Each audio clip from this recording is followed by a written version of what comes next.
Thank you all for joining us today for what we believe will be a very important topic for you all, especially in today's day and age. We are talking about cybersecurity, and more specifically, cybersecurity as it relates to financial services. So we are pleased to be joined by two well-respected individuals in our industries, or some of our industry's top leaders. Brian Edelman is with us. He is a nationally recognized cybersecurity expert, specializing in the financial services industry. He is the CEO and founder of FCI, which he started back in '95, which if you were on here early, you maybe heard a little bit of that history of where he came from before that. But FCI offers a comprehensive suite of endpoint and network cybersecurity and compliance solutions customized for financial services firms. One of Brian's areas of expertise is cybersecurity regulations and compliance at both the federal and state levels. He's frequently been a speaker at major industry conferences and often quoted in various industry publications such as CNBC, Financial Planning Magazine, and Investment News. Brian serves as a cybersecurity technology expert of Forbes New York Council and holds a certificate in cybersecurity risk management from Harvard University. We also have Bob Coppola. He is Sanctuary Wealth's Chief Technology Officer. He's a seasoned technology executive, not calling you old there, Bob, with extensive experience in the financial services and media industries. Before joining Sanctuary, he was the CTO at Envestnet, where he led technological innovations and strategies. Prior roles include leadership positions at, I don't know how you say that, Cision, Bloomberg, Thomson Reuters, and S&P Global. So with that introduction, we will go ahead and turn this over to Brian and Bob to give us all a little education here on how to guard against cybersecurity.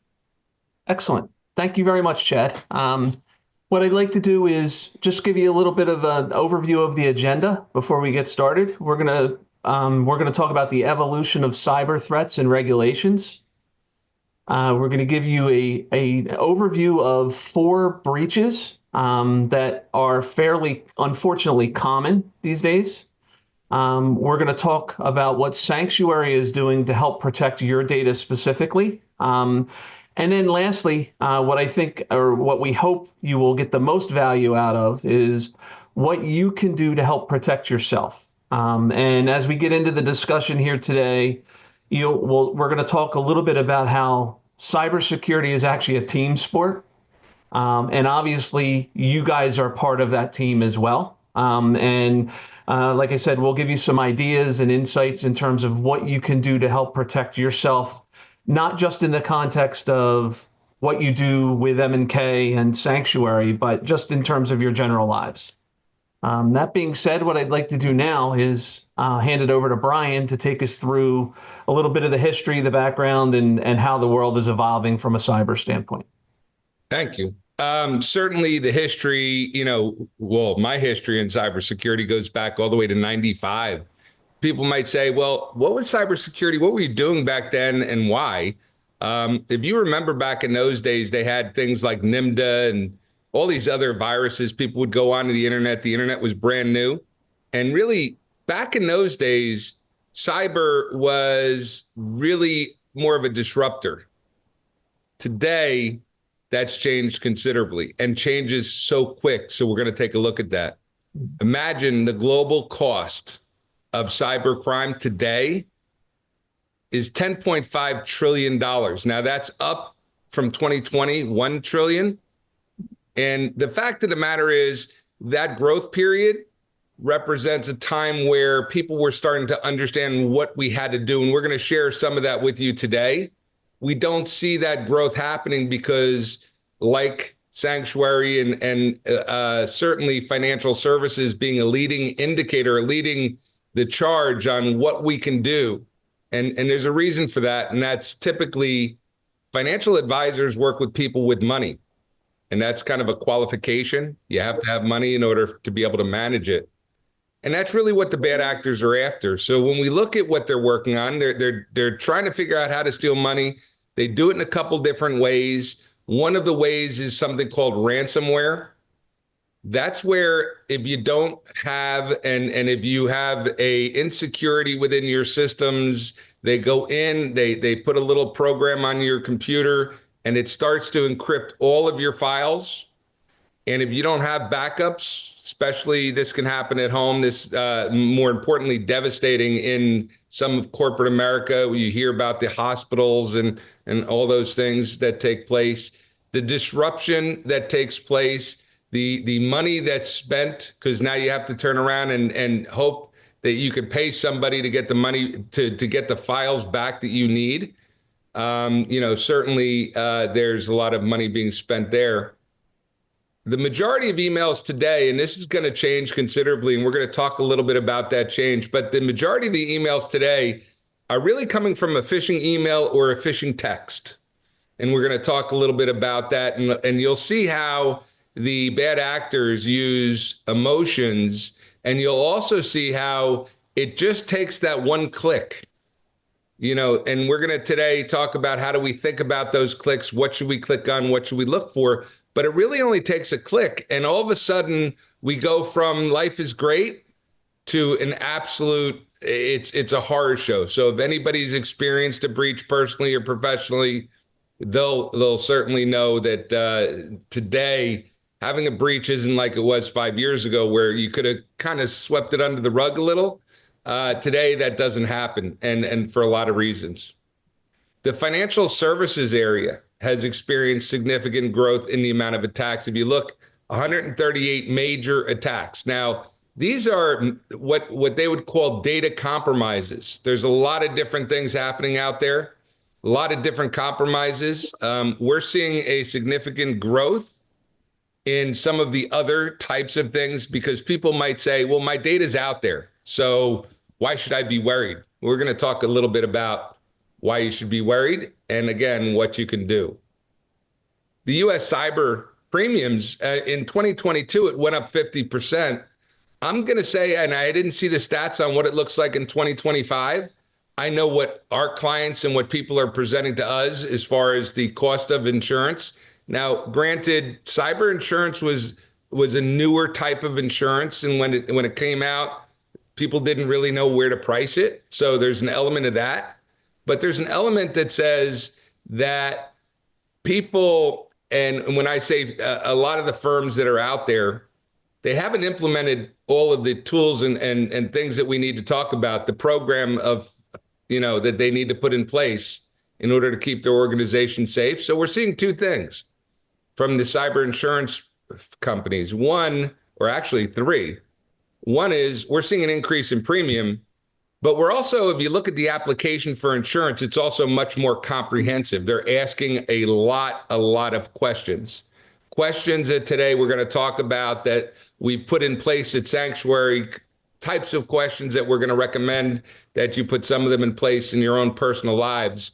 And if you have a business, certainly ask, more about what you should have in that business, because the structure of financial services is really, they're leading the charge for keeping institutions safe. So people say to me, why do you focus and why do you specialize in financial services? Well, the one reason is, I grew up in the business, so I have a passion for protecting the industry. And I'm also pretty proud of what the regulators and the financial institutions and financial services firms have put in place in order to continue the momentum to keep information safe. And then finally, you look at how many people they have that have had a scam. They're showing 50% here. I'm going to say that, there's different types of things that may go on, small ones, large ones. Certainly, I can give, and the things that I'm going to share today, I have permission to share. One of which was recently a friend received a text to send Venmo, and somebody needed help, and they sent a couple $100. So I think those types of things, when we start to classify those, might see numbers higher, and hopefully from sessions like today, and that is why we're sharing some of this today, with the hopes that even if when we go through what you should do personally, you pick up one or two things, if we can prevent somebody from clicking that link, from taking that action that they'll regret. And again, we're going to talk a little bit more about what it is that we see. This way we can give you some examples on how easy and simple somebody did something and how quick the bad actors are to respond. So ultimately, what we're seeing from an evolution is the attacks are getting much more sophisticated. I mean, and we're going to laugh and you remember that Nigerian prince that needed money, and if you gave him money, he was going to give you his fortune. Those days, we can laugh at that. And now we get to more sophisticated phishing. It becomes harder and harder to figure these things out. Is it a phishing test? Is it really phishing coming on? What is phishing? I mean, phishing is really an attempt to get you to take an action by sending you an email, a text, and then having you expose more information. And again, we're going to talk about that. We're seeing those increase in ransomware. I see here we have AI fakes, but AI has been changing so fast.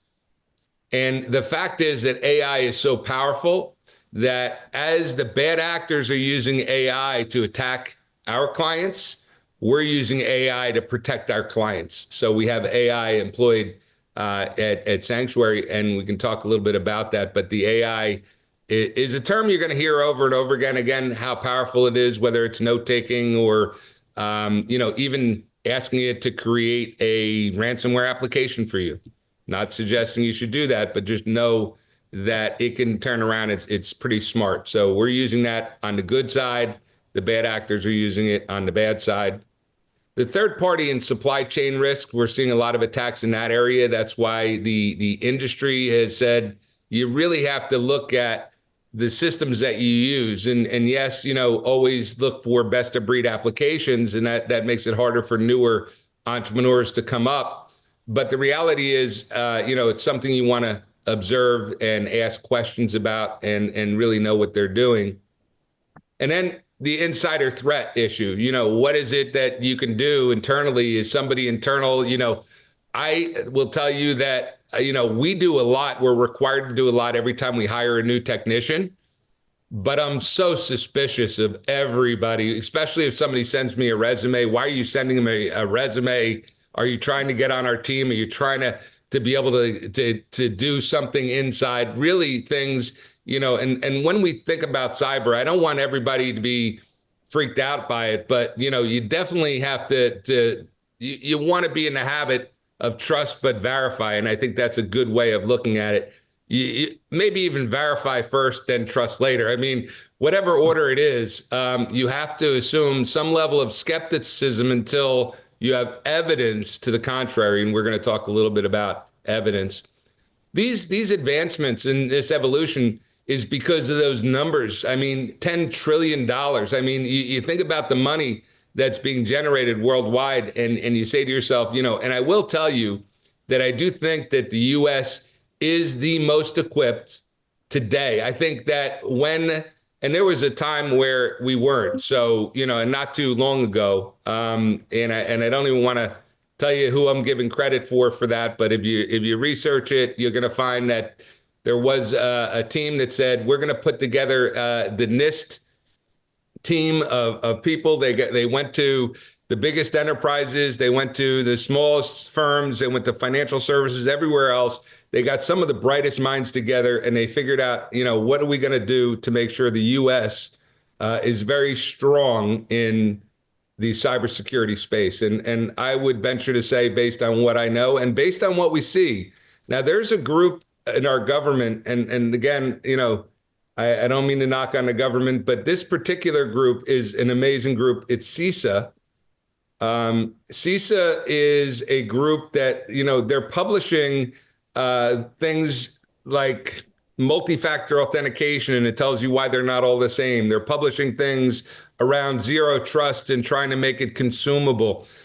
These are things that our government is doing that's informing, and we're going to give you some insight as to what we put in place in light of that. So there's a lot of things that we have in place here.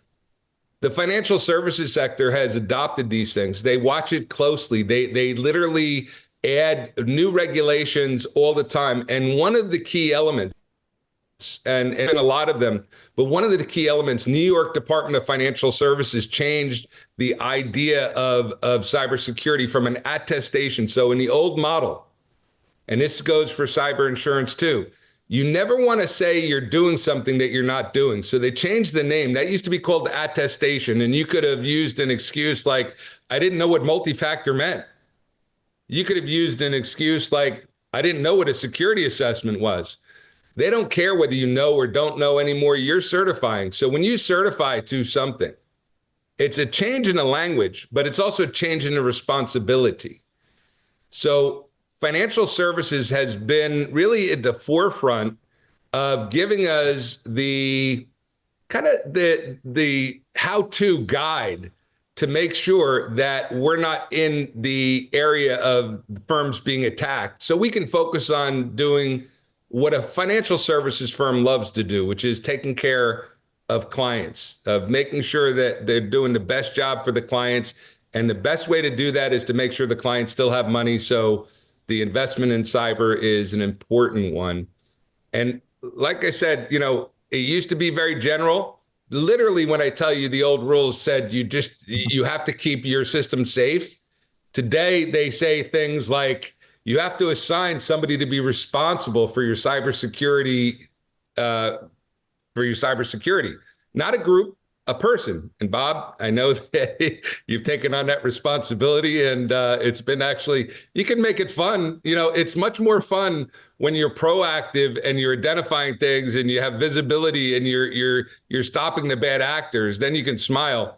And when you put these things in place, like we've been doing, when it comes to putting a plan in place, when it comes to putting the technical controls in place, when it comes to creating visibility, so if a bad act is attempted, from putting training in place, having sessions like we're talking about today, where we're just talking about it. And hopefully today, again, this discussion can be used again and again, but we're going to talk about some breaches now, and we're going to show you in the breaches of clients of ours. The good news, I'll tell you in advance, they didn't end poorly because the clients were prepared. So that's one thing I'm proud of, but it explains like how these things happen. So let's talk about a $700,000 wire transfer to Bulgaria. Imagine that. This was a financial advisory firm. This firm has all of the things on the cybersecurity side, but one of the things that happened is Microsoft from time to time, and we have that coming up this year, they end of life their technology. So in this particular case, this was a little while ago. This was a Windows 7. The client had been responsible in a lot of cases in the process of being responsible. And this is kind of where we see a lot of cyber attacks take place. When people say they don't want to be bothered with the security, like the security is a nuisance. And I don't know about you, but if I log into a system and it doesn't ask me for multi-factor, I get freaked out. And maybe that's just me because I'm really into cyber and I like to make sure my money and my stuff is safe. But in this particular case, imagine that the IT firm, now we're a cyber firm and we partner with IT firms. In this case, this was an internal IT team who went out and they bought all brand new computers as they were supposed to do.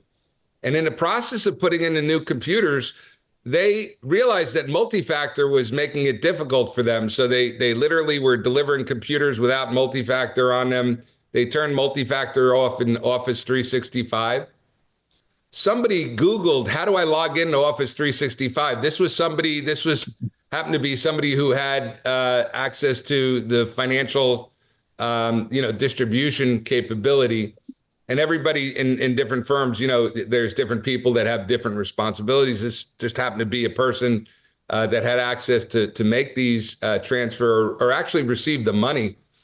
So what had happened is they went in and they found this website that they thought was Microsoft. They typed their credentials in. They didn't have multi-factor.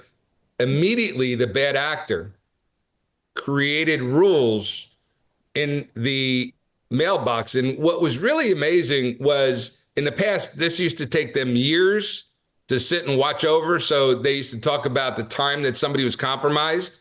When I tell you that within minutes, that the bad actors were able to literally intercept a conversation with a client who was asking, I want to send you money to our plan. And then the bad actor said, well, we can't accept money at this time via a check. Send it to, and sent wiring instructions to the client. Now, if you think about, again, how sophisticated this is, and it was such a simple act. A guy tried to log in to the 365. Immediately, this is taking place. Now, all of a sudden, the client gets this, send the wiring instructions here. Guess what day it happens? It happens either, look out, Thursday, Friday, or a holiday. These are places that they turn around, and we just have to be extra diligent. It was on a Friday. The client got the request and didn't think twice. Now, I would have thought, that the client, and the truth was the client should have had a control to say, if I'm sending out a check, how do I validate, especially if there's a change in our process? But the client didn't do that. They wired the money to Bulgaria, but fortunately they called on Monday morning. It's important sometimes that we use cyber, but then we also use the personal touch of calling somebody. They actually wired the money, but called on Monday. And I will tell you that I was encouraged by this, because after the client called, and because we had all the right controls in place and certainly figured out everything, we had an evidentiary package to the FBI within hours. And the FBI was able to follow this up and make sure that they got all the money back, and they did. So the good news is, and really the end of that story is just simply make sure that that you have a good program, and incident response is going to be something that we're going to talk a little bit about, even on a personal level, incident response. Second, not all cyber breaches are electronic. I can tell you a story, a personal story, but we're going to tell you one that's a professional one. Imagine some of these breaches are happening because the firms are being asked to do the right thing. So in this particular case, a financial services firm was asked to clean out files. So there's a rule around the actual physical files that you're allowed to keep on clients and how long you keep it for. So that personal information is not supposed to sit in physical files. The company was responsible. They had a shredding company, and all of a sudden, out of nowhere, they started to get withdrawal requests from financial institutions, from their clients, millions and millions of dollars of these withdrawal requests. The good news about it was the firm was well equipped and had all of the numbers of the financial institutions and who to call immediately. So the good news again, and again, the FBI is kind of an interesting thing. They're the scariest people in the world to come in if you're not prepared. But if you're prepared, they're the best people to have with you. Leveraging the FBI and their resources, again, came through again. In that first case, it was the FBI that got the money back. In this case, it's the FBI that got the money back. The company used a shredding company, but the shredding company ultimately didn't really shred the documents. They took the documents and they sold them on the dark web. People took these documents. They literally went to the pharmacy, the local pharmacy, and bought those vanilla cards, told the financial institutions to deposit the money into the vanilla cards, and in essence, tried to steal the money that way. And again, fortunately, this is a good story at the end of it. Lesson learned, when that company now has a destruction request, they actually walk outside with them. They follow their bin and they make sure it's shredded. These are things and lessons we learn.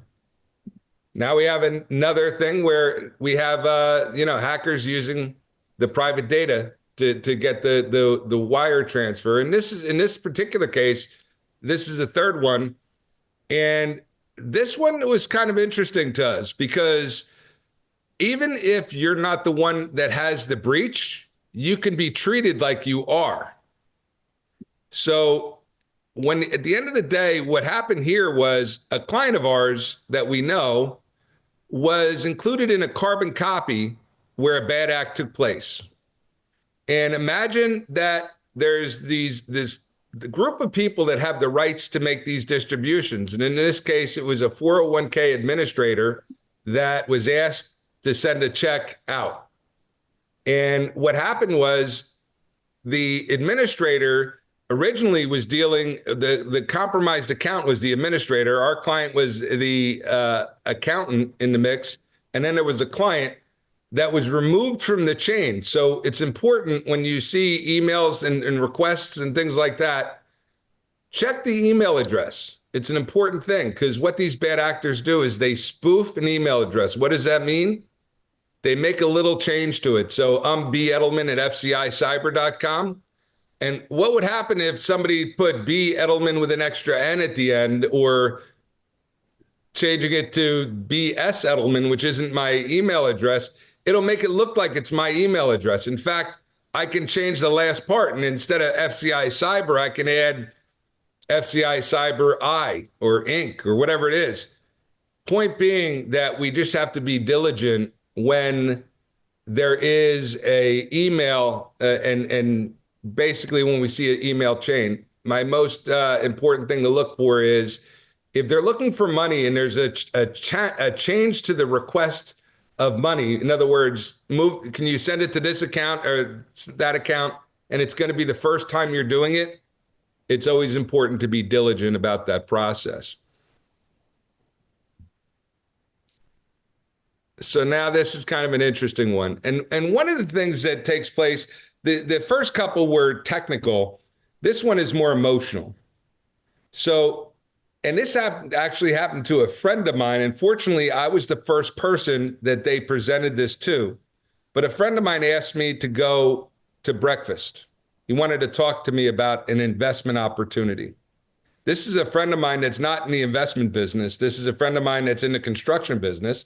So I found it interesting and thought it was a good idea to go spend some time with him.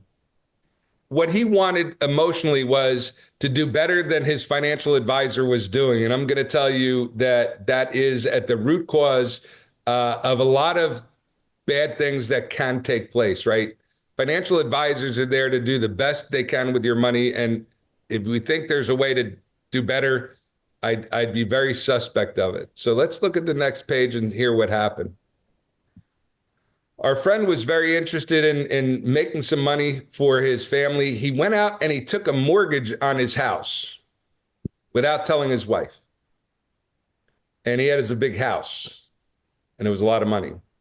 The gist of it was he got a text from somebody he didn't know who told him, I'm going to teach you how to make a lot more money than you can in the market.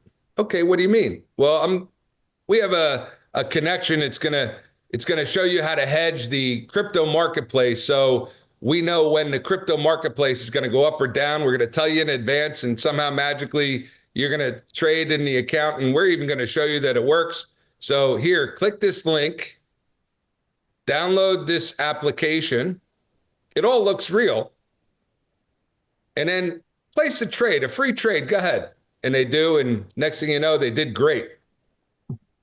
Oh, you did good. But if you want to keep the money, invest more money. And if you invest more money, then we're going to just basically, we're going to make so much money for you, you won't even believe it. So believe it or not, my friend wanted me to go invest in it, shows it to me, shows me the return. And I unfortunately had to tell my own friend that what's too good to be true probably is.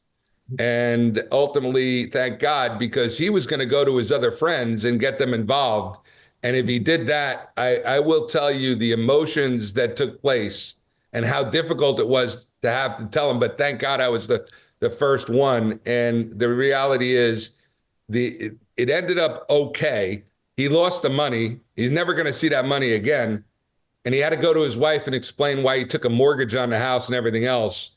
But the reality is he did, and everything came out okay. So the point of all this is these are things that are relatively simple. The person that may have caused the issue ultimately, had a real difficult time, but I'm thankful that in all of these cases, we were able to get to a conclusion that was livable. That last one less, but the rest of them all good. But it does talk about the importance of having a great program. And that's something that Sanctuary has done for the benefit of ultimately the customers and the clients of the firms. But it really is for the clients of the firms. It's really for the firms themselves. And it's really for the head office for what they've done. So, Bob, I'm just going to pass it back to you. Great. Thanks, Brian.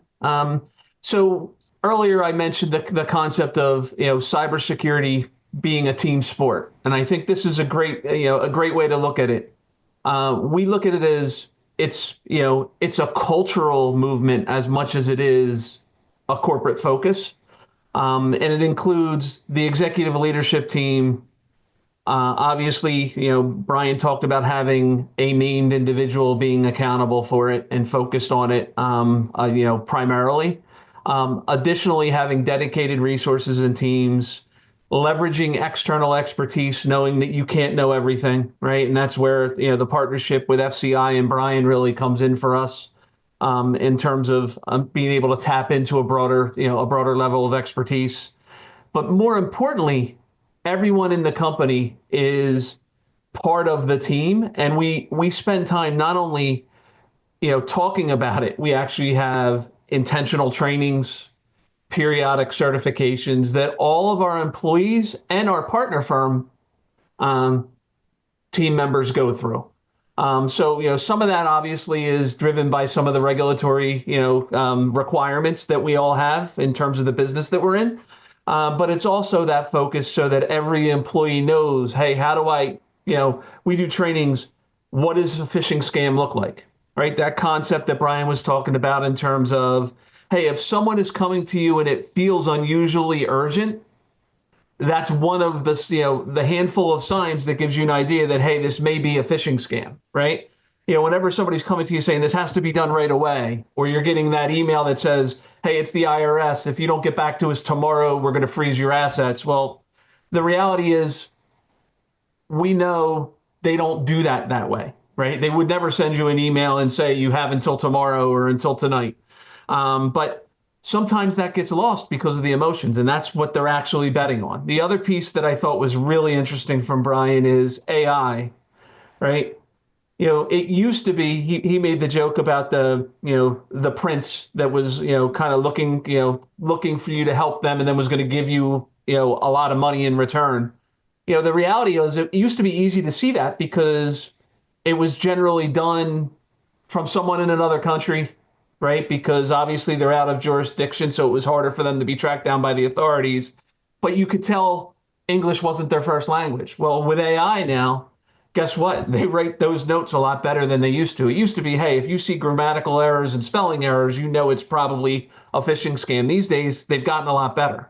So there's a lot of things that we put in terms of that training and that background to make everybody aware that I think if you take away, one of the things from us is anything with urgency that appears to be feeding on your emotions or appears to feel out of the norm, you should be suspect. And if you are suspect, you should definitely pump the brakes, right? Don't overreact.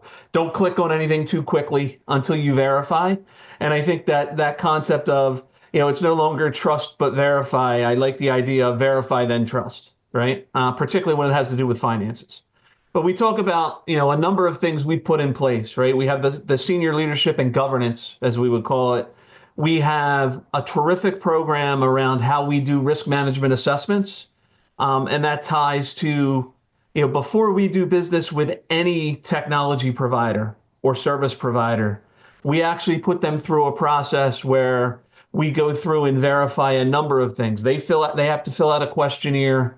We evaluate their responses. We look for certain artifacts around, hey, do they have, if it's a technology provider, there are certain certifications that we expect them to have, like you may have heard of a SOC 2 Type 2, which is basically a controls assessment that says, hey, your technology has the controls in place. You're not just attesting to it.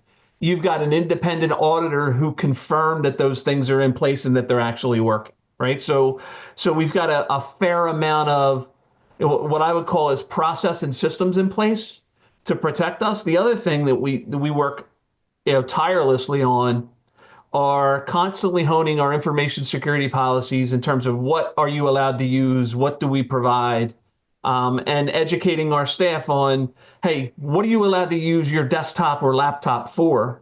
Are you allowed to read company emails on a personal device? And when can you do that? And how can you do that? And what security measures need to be taken into place? We have a robust business continuity plan that also includes incident response plans for critical systems in terms of if, God forbid, something goes wrong, whether it's cyber related or just a service failure, how do we react? How do we respond? And then obviously we spend a fair amount of time in terms of the security incident and response planning, where it's not just about, what should we have in place? It's actually, hey, when we think there might be a security incident, how do we react? Who do we escalate to? Who do we talk to? Who do we bring in? And we have this belief that is part of the culture now, which is start with the assumption that it could be a security incident.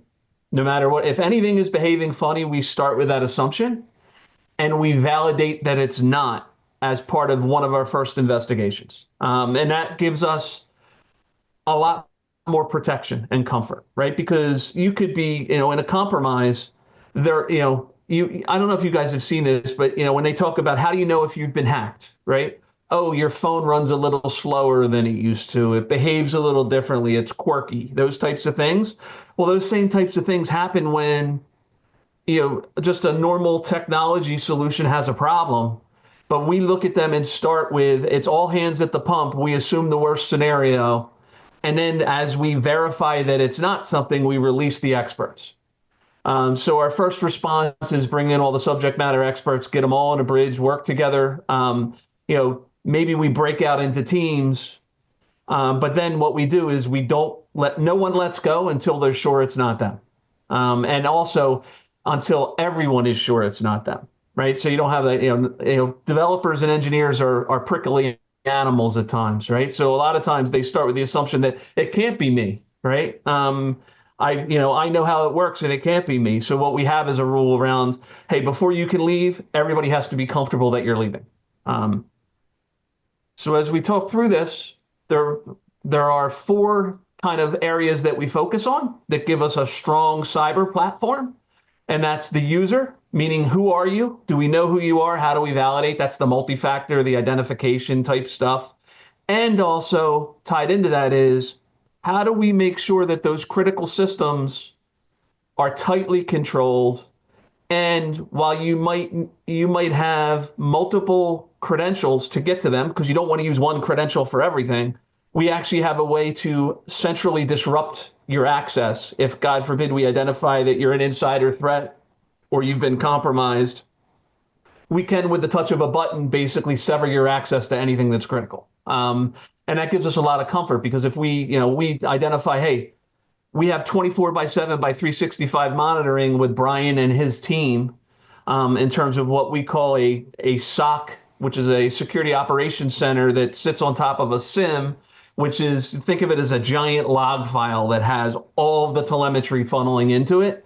If they identify a problem in the middle of the night, they know we have agreements and certain procedures to be taken, not the least of which is when in doubt, shut it off, right? Or sever access so that we don't allow a problem to grow until we can get the right people on the phone. But we look at that from user endpoint, obviously lots of tooling, telemetry on the desktop, laptop, cell phone, iPad, whatever, right? We have a separate focus on network security, which gives us a ton of control and additional visibility as to what's going on.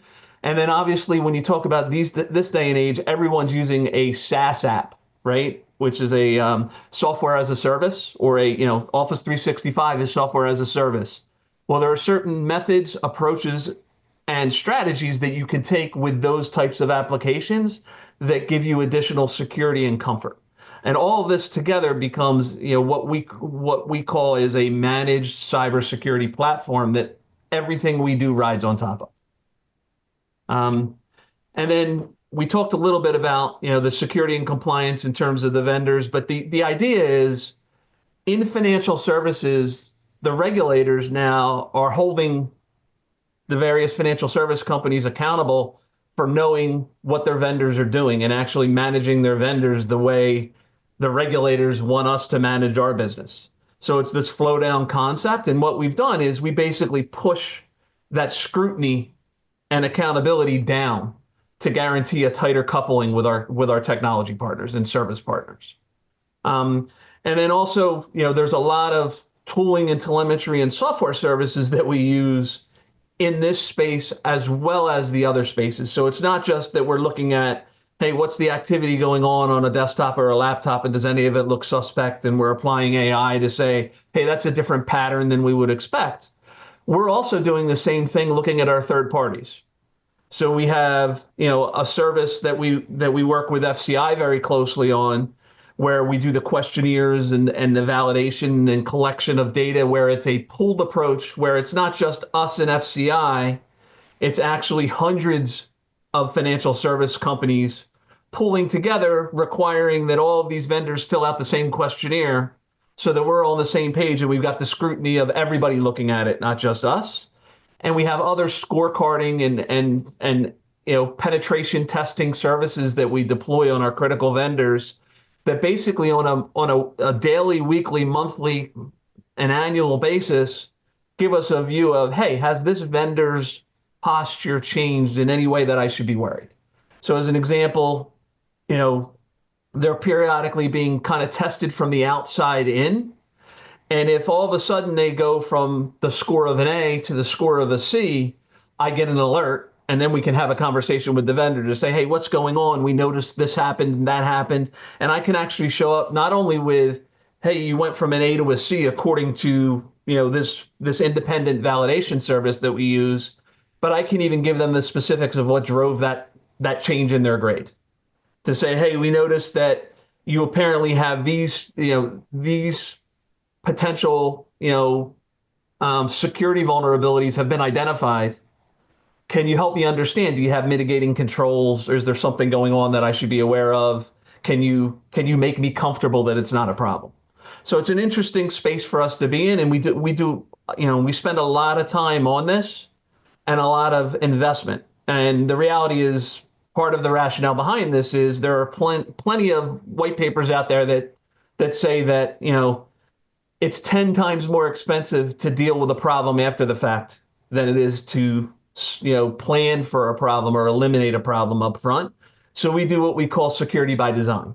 So a lot of what we do when we introduce anything new, whether it's new tools for the advisors to use, new tools for the home office to use, we actually start with, okay, well, how do we make sure this is safe and secure up front so that we're not on our heels dealing with a problem the day after we release it, and then spend obviously 10 times more money to fix a problem, but then more importantly, we had a problem, right? So just to give you a little bit of background in terms of what we're doing.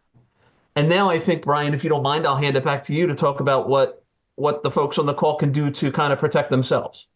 Absolutely. And I will say that those slides that you just showed are pretty amazing for anyone that owns a business, because the reality is that's the roadmap that every business should be doing to keep themselves safe. I also think that, from a timing perspective, one thing I know about Sanctuary, and you might want to share, but from the time that there's any suspicious activity to the time it's been made visible to the Sanctuary team, to the FCI team, to the security center, it's instantaneous. So we don't have that situation where somebody could be in any of these systems, and we are leveraging AI to identify if there's behavior that is consistent with a bad act or not. So it's been really, really fun. It's been a lot of fun to be able to spend that time together and to do that. So really amazing job, Bob. And now it gets to the interesting thing, the part of what we have to do on a personal level, right? And like we were talking about before, about the Nigerian prince, about PayPal, about Microsoft, everybody's got to understand, and there should be no shame in cyber. At the end of the day, everybody can fall for a bad act. My mother-in-law, an example, she likes to pay things with a check. I've been asking her not to do that. Sure enough, she had the little thing up in her mailbox. A bad actor, a local bad actor, came by, took the mail, modified the check, and cashed it. So bad acts can happen everywhere. We have to adapt to some of these newer things in order to protect ourselves. But most important, elevate the conversation with it. In every family, they should be talking about cyber. In every family, they should be joking not just about the prince, but today I got a email from the Easy Pass saying my account was low, but it came from Gmail, and I'm pretty sure that Gmail is not what the government is using in order to let me know about my Easy Pass. So that becomes an easy thing to spot, right? The IRS, like you talked about, Bob, perfect example. It's IRS time. People are like, hey, I'm going to give you the best refund you'll ever get. Just, click this button and put in your Social Security number. I mean, we have to think when places are starting to ask us questions that they should know. The bank account, where you're now locked out of the bank account unless you hit this reset button of the password and type in your old password. Well, that's not the bank's link, and that's not where you go. Open up the app on the phone. So we're going to talk a little bit about that. But the point is that we really, through even this discussion, if we learn a couple things together. One is to share as you get these things, as you get those texts. I have my entire family. I am the security officer of my family somehow. Maybe it's the years of dealing with this. My mother, I have to thank her. She's the person that would click on every link all the time. So I got really good at protecting people on these things. But the point is, name somebody in your family. Now, usually every family has that one person that, if you're getting the new internet in your home, if you're getting the cable box, if you're getting any technology, a new TV, you always have that go-to person. We just have to give them more responsibility. I'm sure they'll like it. Actually, what happens is, ultimately in this particular role, they do like this. The other ones aren't, once you go in and put the TV and it's working, they're like, yeah, okay, go. When it comes to cyber, and you get to share that with the internal person, and that same person now gets the benefit of the conversations that they could be having in the family. You want to have those rules. You want to turn around and say everybody should be using, or nobody should be, basically clicking on a link they're unfamiliar with. And you start to share, let's not send checks through the mail anymore. I got my mother-in-law not to send checks through the mail anymore. Those are big accomplishments. I got my mother not to let another IT firm to help her. That's another one where all of a sudden you get a call, or you go to a web page and it's a little bit off. You mistyped it, and now all of a sudden it tells you got a virus, so you should call Microsoft, and apparently Bill Gates is going to help you with your computer. These are things, again, you assign that person, you establish some rules, you make sure that if they're having an issue, that they don't keep it quiet. The stories are so bad when you get a grandmother who receives a call about the grandson that's with the police, and if you need to send the money, and they do it, and then the grandma goes into a depression. To me, the money is the least of that problem. The bigger issue is the emotional distress of our seniors. Really have to protect those seniors from these types of things, and make sure they have a resource to call and say, before you send out that money, add me to the call. Let me talk to the person. I want to talk to that IT firm that wants to connect into your computer. I want to talk to the IRS that has the issue. You can actually, believe it or not, have more fun with it, because you'd be surprised what they end up doing when you start to ask them questions that you should be asking. So don't be afraid to ask questions. More importantly, you want to have the technical controls. What are technical controls? And that's something that Bob was alluding to. You have to assume that a person may click the link. But if you have the good technical controls in place, when they click the link, they don't get to the bad actor site. If you were on the Sanctuary network and click the bad link, you're not getting to the bad actor. The systems are so secure that that won't happen. And those are technical controls that are available to you even on a personal level.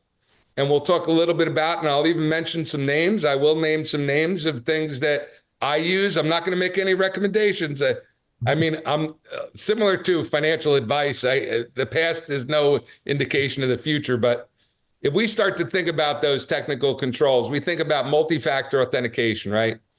And the reality is that although Sanctuary is a very sophisticated multi-factor authentication system, but some multi-factor authentication is better than none. So we don't have to argue what's better, what's worse, anything like that. Have something. A lot of these systems, you literally go into settings and say, turn on multi-factor authentication. Make sure it's on every system that you care about. Every system should have multi-factor. And I understand that some people might think in the beginning, what a pain in the ass. You know what the bigger pain is? When the money's all gone. Trust me. We'll go back to being a pain in the ass for a couple seconds and type it in. But like I said before, habits change, right? Stop putting the check in the mailbox. Start using multi-factor authentication. Now, all of a sudden, a site comes in and it doesn't ask you for multi-factor. And what do? You panic.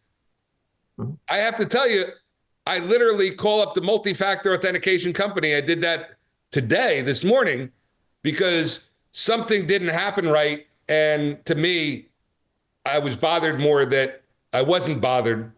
And I got in this situation and was able to identify for everybody, because ultimately when we report these things, it helps everybody.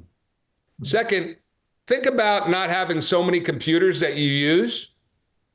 The more computers you use, the more likely that bad actor has a bigger target, right? Every computer you add, now all of a sudden you want to start to think, okay, well, should I have, computers everywhere? It's fine as long as you have the right technical controls on those computers.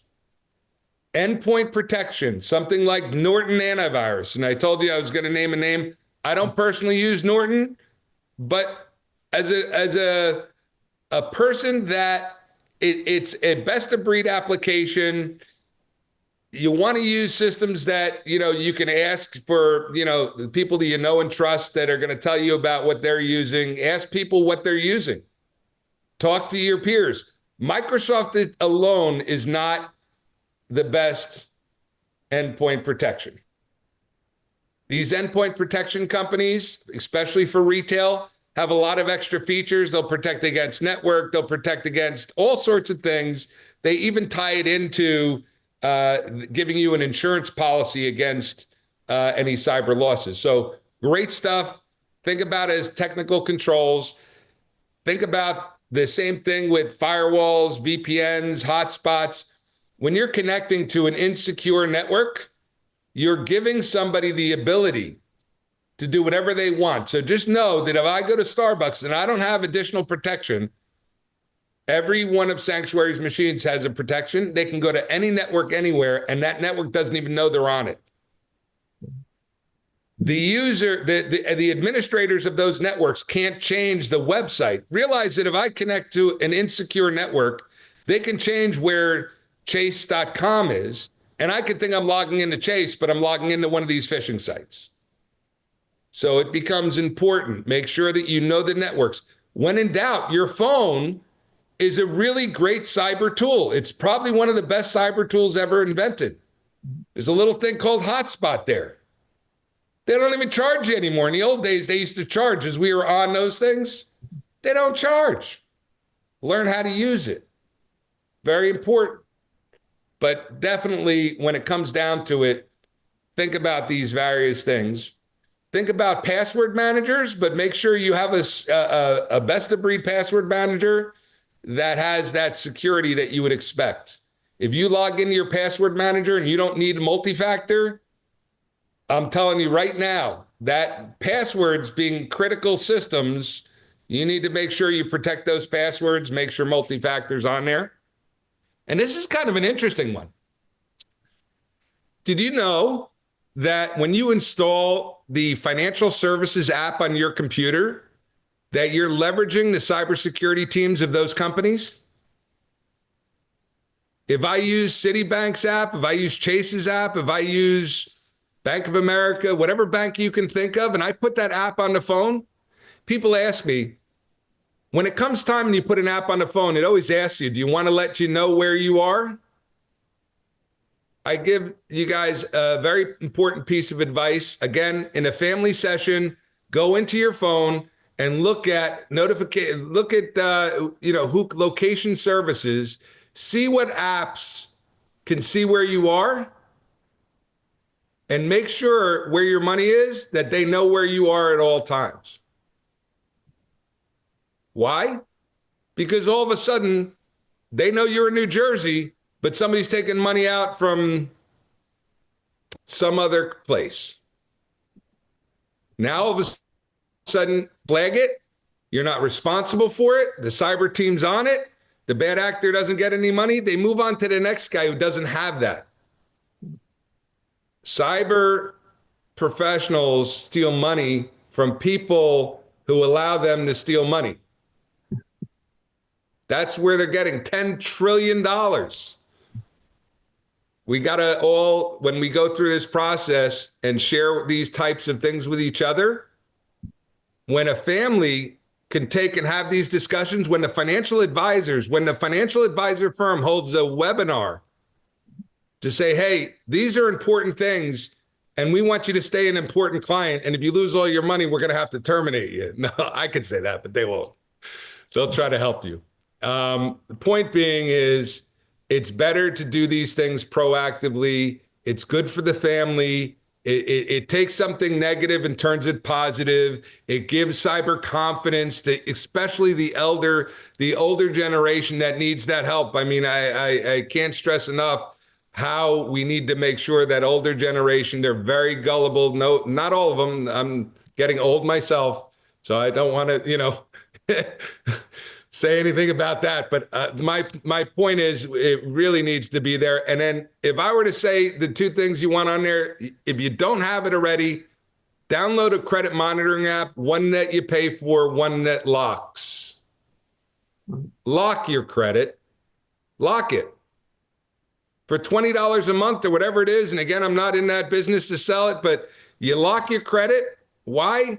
Because the last thing you want to have happen is somebody to take your information, which, again, who are you going to point at? Do you see that data conversation we had before? Your data is in the hands of bad actors. Sorry to break the news to you. It's in the hands of bad actors. There's been too many systems and people out there that lost the information in the past. It's not from current people. Just assume it's out there and think about these things that we just talked about. Share it. And really, we'd love to see ultimately that people become very confident about this and ask the questions. Now, I'm very confident that any question you ask Sanctuary, you're going to get a good response. I'm going to tell you that other financial institutions, you might not get a good response. So if you have money in other locations, ask the questions. And anytime you want help on that, that's where we come in. So, I hope this has been helpful. I know we've been at it for close to an hour, a lot of stuff, a lot of good stuff that I think we've uncovered.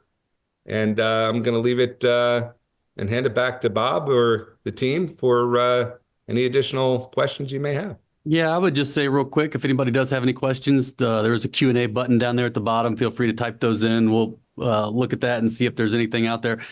One thing I have heard about recently, you two, and it's funny because I think all of us on the team last week might have gotten that text about, what was it you said a minute ago about the, oh shoot, I just lost the example. The Easy Pass? The Easy Pass one. Thank you. I think we all got that within a handful of hours of each other. But I did hear about a new one that I hadn't heard about before, which had to do with home titles. and they said there was like 9,500 examples last year, which is like 1%, of the 900,000 cases that I think the FBI internet group was tracking, but still 9,500 seemed like a lot to me, where once they had your identity, they were able to kind of go behind the scenes and change the title of your home to themselves and then go take out mortgages on it and all kinds of stuff. So they're getting creative, no doubt. Yeah, well, one of the other things that we didn't mention, so we talked about phishing, we talked about smishing, which is phishing via SMS or text. But the other new trend is quishing with a Q, and that is QR code based. So you know how during the impact of COVID, where we all got used to not being able to get a menu at a restaurant, right? Where you go in and they have the QR code and they say just scan the QR code. Now what's happening is bad actors are putting a sticker over top of the QR code, and the QR code takes you to a malicious site. So it's they're creative. They're very creative, very savvy, and it's a challenge, right? I mean, it's we talk about it all the time. It's not about if, it's about when, right? And that's why I think one of the most important bits of advice that Brian gave to everybody is don't be embarrassed. It happens to everyone. And you're better off talking about it, being transparent about it, getting help, right? Now we can prepare for it, which is what we focus on. We prepare and drill, but the reality is it's not about if, it's when. And the reality is the bad actors only have to succeed once. We have to succeed all the time, right? So it's one of those things where no one should ever be embarrassed. We got a question here for Brian and Bob. How should people handle online payments such as medical bills when you can either send a check or click a link and pay online? This person says, I usually only pay electronically if they know how much I owe, but that's not always the case. Typically, the URLs are very random, so not easy to identify as a scam. A lot of times they'll send you a statement. On the statement, you could take from, and again, part of this is they use convenience to trick you, right? So that's kind of one of the ways that they get you to click a link. But ultimately on the printed side, you've seen some advancements, believe it or not, in what's printed. You look at a statement, it used to have the whole account number. It's only got part of it. But they do have websites on that statement. So as long as you're familiar that the source of a link that you have is a expected source, and the system that you're using is an expected system, meaning it's not the first time that you're getting there, then you want to save those links. That's where that password manager comes in, because if you're paying your doctor, it's the same link each and every time. That becomes something that you will pay on. And if it's new, just be suspicious of it. Yep. And I would add, I go through this, right? Having a couple of kids at college, right? I get bills every once in a while for things. And what I've discovered, particularly with medical bills, is check your insurance, because you will have seen the claim and it will tell you what you owe. Validate that against what you got in the mail. And then to Brian's point, then you can have higher confidence in the URL that you're going to, if it's the URL that's on the bill. And then also, most of these sites these days have you provide some very basic information. And even if you don't have credentials to log in, it'll ask you for your last name, your zip code, and a payer code, as an example. Well, the first thing they give you is the amount you owe. If that doesn't match what your insurance company says and what's on the bill, you should be questioning it, right? So it's kind of that triangulation of trust, right? And then obviously, if it is something that you've identified you can trust, set up the account, save the credentials, and then you can totally remove the concern and the trust concern, right? But I think it's one of those things where always be a skeptic. I think it's a great question. Insurance claims or medical claims are clearly one of the top targets. And you brought up a great point before, like with the Easy Pass, You get a notice that you owe money to EasyPass, don't click the link, log into the EasyPass website. If you log in and you really owe them money, it's going to say that you really owe them money. Same thing with banks. You should have the application on your phone. Financial services, you should have the applications on your phone.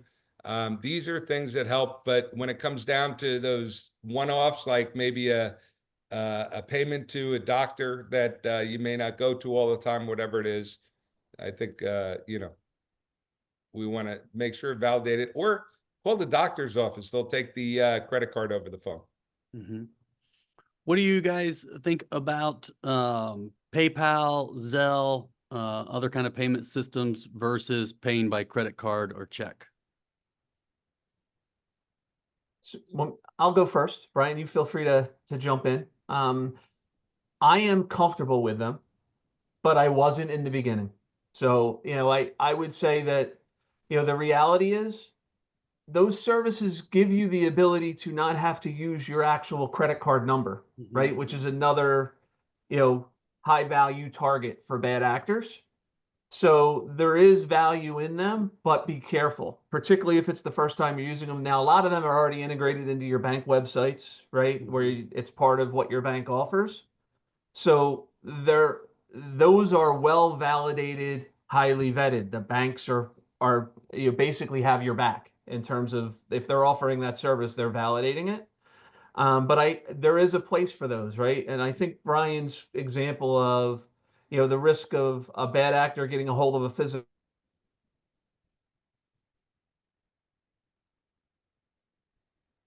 Oh, we lost you, Bob. You might be muted. I don't know. Or frozen. I agree with everything Bob said, and I'm just going to make one addition that everybody should be aware of. Inside, and I use the app through my banking app, which is a trusted app, so that's how I personally do it, and I can tell you how I do it. But I do know that PayPal has a button that you could check off to say it is a personal transaction. So if somebody is telling you to check that off and they're not personal and you're not the one coming up with that idea, you're talking to a bad actor. Now, just so you know, and so everybody knows, that button inside of PayPal that says it's a personal transaction allows the bad actor to take your money with no recourse.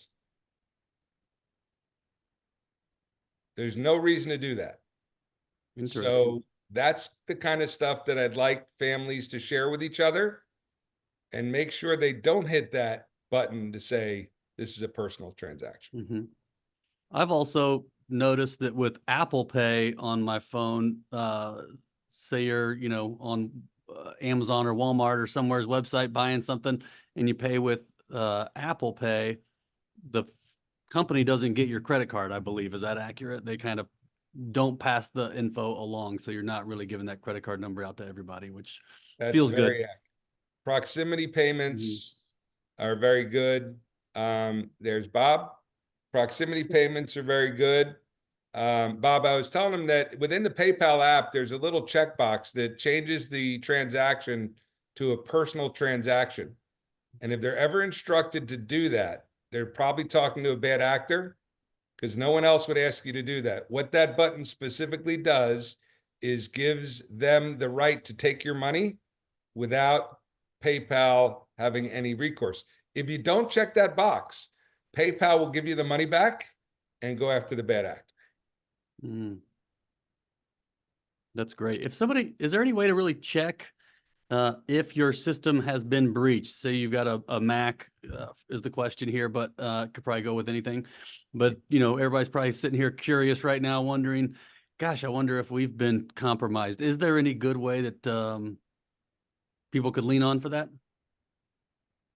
I'm going to tell you that, like everything else, certain things require a specialist.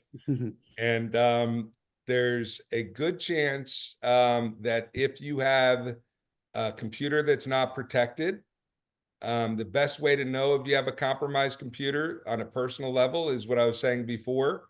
Put in a known endpoint protection, do a scan from one of those. But again, realize this.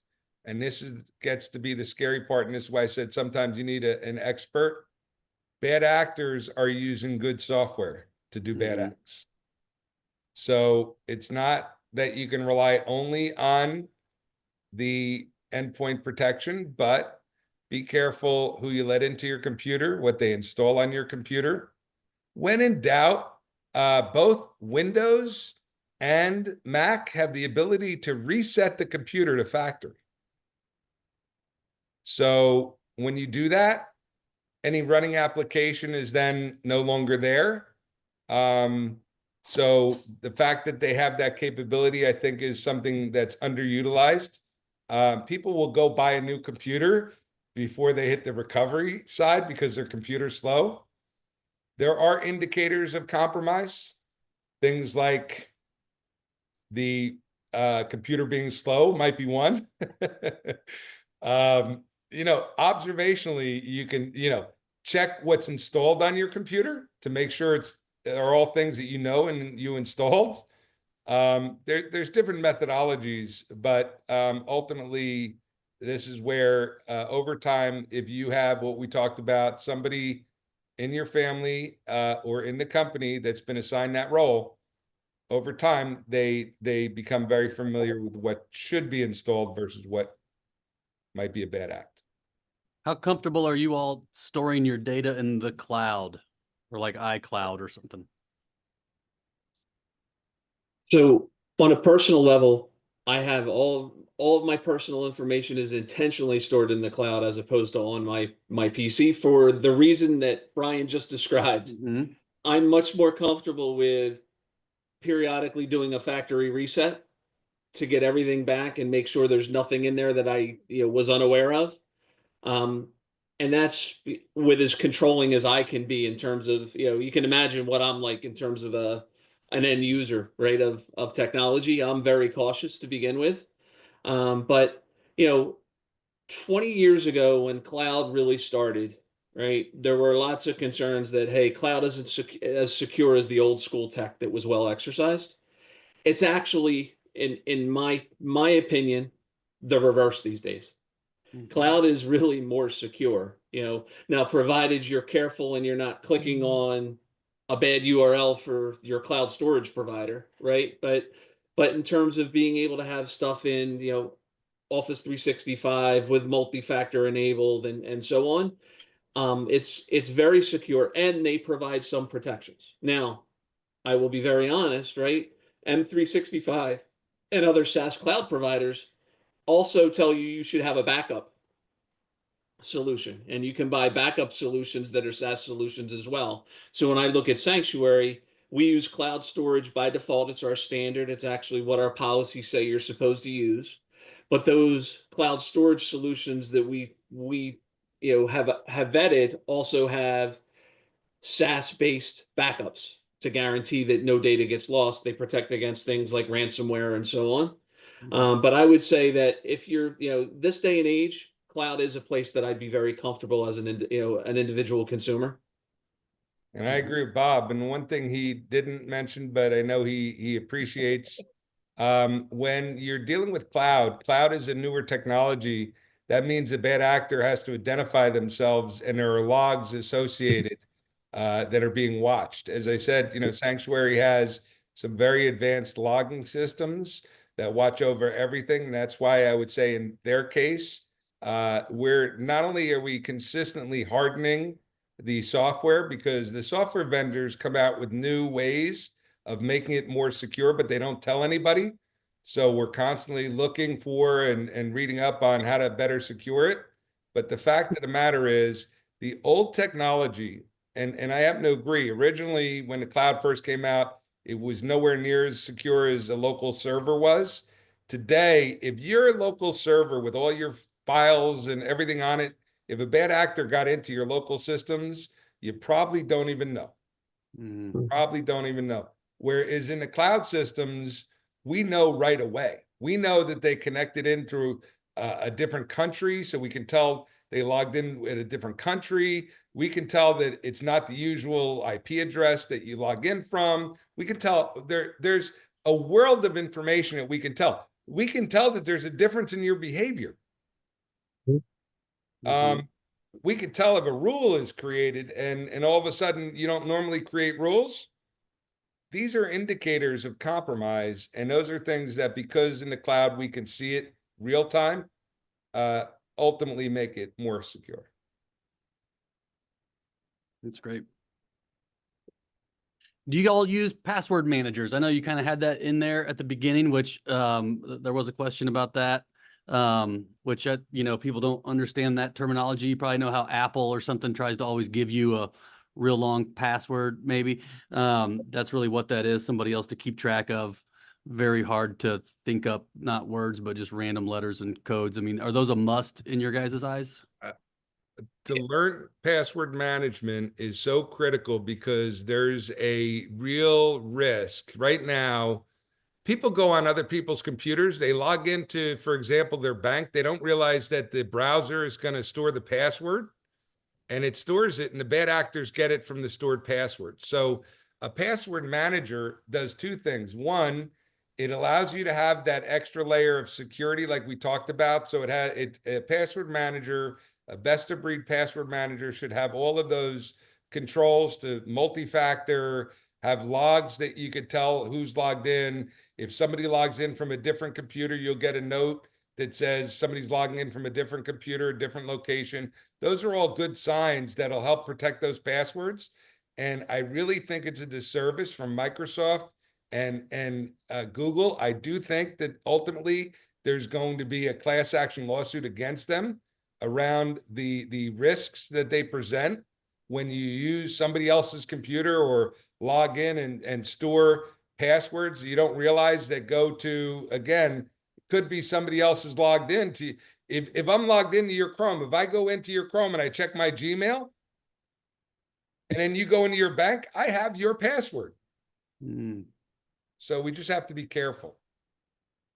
The other benefit that's really important of password managers is they enable the complexity of the passwords, right? Because it's remembering it for you and it's protecting it. But the other thing I would say is, one thing to think about is, don't think of them as long, complicated passwords. Start thinking about passphrases, right? Phrases are things that are easier to remember, and they're much more complicated, right? So if you string together a 3 or 4 word phrase, that'll be easier for you to remember than a bunch of characters all jumbled together. And it's hard for a bad actor to figure that out, right? It's one of the things that, within Sanctuary, we deployed passphrases in conjunction with making password requirements longer. And I think that's a way to think about it, is it's easier to remember. And I'm going to tell you a little secret. Bad actors don't use passwords.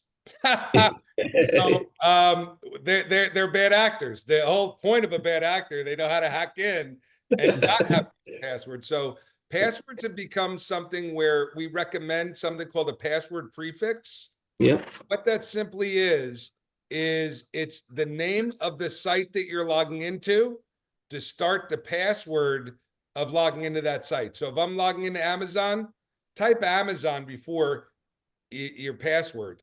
This way, every password is long enough. There's a part of the password that's part of the name of the system you're logging into.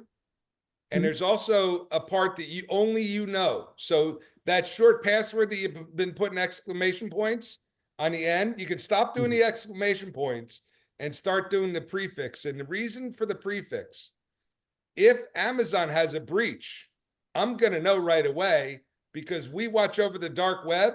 And if any client of ours that uses the password prefix, we're able to see the password that was sold on the dark web. And I can tell you exactly where your password was stolen from. Now, whether it was them, I mean, I had a situation with Facebook that I personally changed the Facebook security because of a situation that happened with my wife. It seems to come back to my wife or mother. A friend of hers told her to click a link. She did. Facebook came out with something called it's like their account center. It was the first week they had the account center. You could send somebody a link, and if they clicked the link, you just gave them full permission to your account center, and then they can keep getting in. So we're seeing things like this happen over and over again. It's really pretty scary that they did that. So we went, Facebook was kind enough, as they had a section to report a cyber breach, and they told us they'd get back to us in 2 weeks. I explained that who I was and what the issue that they have is. They got back to me. When I tell you immediately, I had the head of Facebook security on my phone within minutes. Wow. So that's the kind of stuff that when we bring it to their attention, when you see how they respond to cyber activity, when you realize that things like that become critical, we just have to know. And those are the things that help make a difference. That's great. Well, I guess we did pretty much use most of that time, didn't we? Yep. Yep. Were there any other questions on there, Chad, or? There was something about, let's see, what specialist would you recommend for clients to use for their cyber safety? Or is there any like software, any names you would throw out there? I know you said you probably didn't want to throw out too many names and be a sponsor here, but is there anything, or even, whether it be the password managers or anything that you just think is reputable enough that people could look into it? Anything you're willing to name? Yeah, I mean, I'm willing to name things I use, so I'm more than happy to say, hey, I use this. When it comes to businesses, what we're seeing a lot of, and we've been partnering a lot with our accounting firms. They seem to be tied to some cyber resources and things. If they're not, we'd be happy to talk to any accountant and give them some ways of being able to help them. They're great auditors. So at the end of the day, if an accounting team that you know and trust had that, not a bad idea. There's specialists a lot of times in different industries. We're specialists in financial services because we understand those regulations. Because the regulations that financial services has are really pretty well ahead of any other industry. It does, make it so that we can help. But on a personal level, like I said, talk to people around you that you know and trust. Find out what they're using. Talk to friends. Talk to others to find out what are they using, what do they like. If they're using nothing, that's a bad answer. Something is always going to be better than nothing. Well, if we don't have anything else, Chad, did you see anything, other questions Nope. out there? I think we are good, unless I missed one, but I think that was most of everything. Great questions. Thank you, everyone. That was a lot of fun. I Yep. appreciate the opportunity. Yeah. Well, Everybody Brian have and a Bob, good afternoon. yeah, well, Brian and Bob, thank you for your time. We appreciate, M&K appreciates everyone joining us today. We love to keep the conversation going. So if you have any questions, feel free to reach out and with any questions or thoughts from anyone that didn't get your questions answered today, and we'll forward them on to Bob and Brian and get answers back to you. But thanks, everyone. Thank you. Thanks.